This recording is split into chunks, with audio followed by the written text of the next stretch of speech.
آج کی اس ویڈیو میں آپ بموں سے متعلق چند چونکا دینے والے تاریخی حقائق کے بارے میں جان سکیں گے۔ بم کا نام سنتے ہی انسان کے جسم میں خوف کی لہر دوڑ جاتی ہے، کیونکہ یہ ایک ایسی خطرناک چیز ہے جو صرف تباہی پھیلانے کا باعث بنتی ہے۔ بم کوئی آج کی ایجاد نہیں، بلکہ آج اسے مزید طاقتور سے طاقتور بنایا جا رہا ہے۔ تاہم میں یہاں آپ کو بم سے متعلق چند ایسے تاریخی حقائق بتانے جا رہا ہوں جن سے شاید آپ واقف نہ ہوں۔ عالمی جنگوں کے بعد لاکھوں بم اور دیگر اقسام کا دھماکہ خیز مواد صرف اس وجہ سے سمندر میں غرق کر دیا گیا تھا کہ حکام اسے ضائع کرنے کا درست طریقہ نہیں تلاش کر سکے تھے۔ 1770 میں اٹلی کا ایک شہر آسمانی بجلی کا شکار بنا۔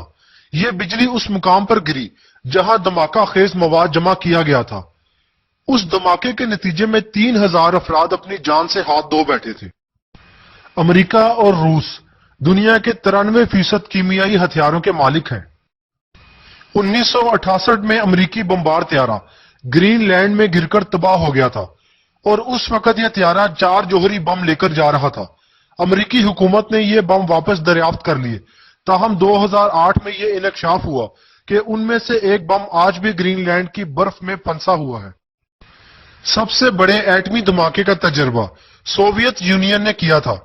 یہ ان مجموعی جوہری دھماکوں سے بھی 1570 گنا زائد طاقتور دھماکہ تھا جو کہ ناگاساکی اور ہیروشیما میں کیے گئے تھے۔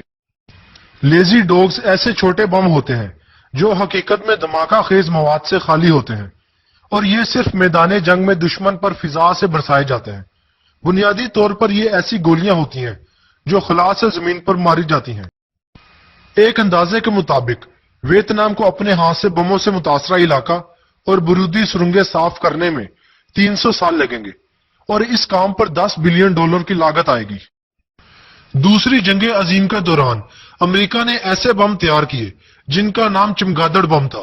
اصل میں یہ بم شہروں کے اوپر ہوا میں کھولے جاتے اور ان میں سے چمگادڑ نکلتے تھے۔ ان چمگادڑوں کے ساتھ چھوٹے چھوٹے ٹائم بم بندھے ہوتے تھے جو زمین پر آگ لگاتے تھے۔ اس کا مطلب ہوتا تھا کہ اب فائرنگ شروع کر دی جائے۔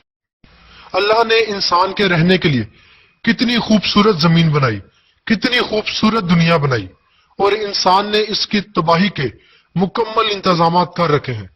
اس پر جتنا افسوس کیا جائے اتنا کم ہے، اور اس پر صرف یہی کہا جا سکتا ہے کہ کاش یہ دنیا امن کا گہوارہ ہوتی اور ہر جگہ امن ہوتا۔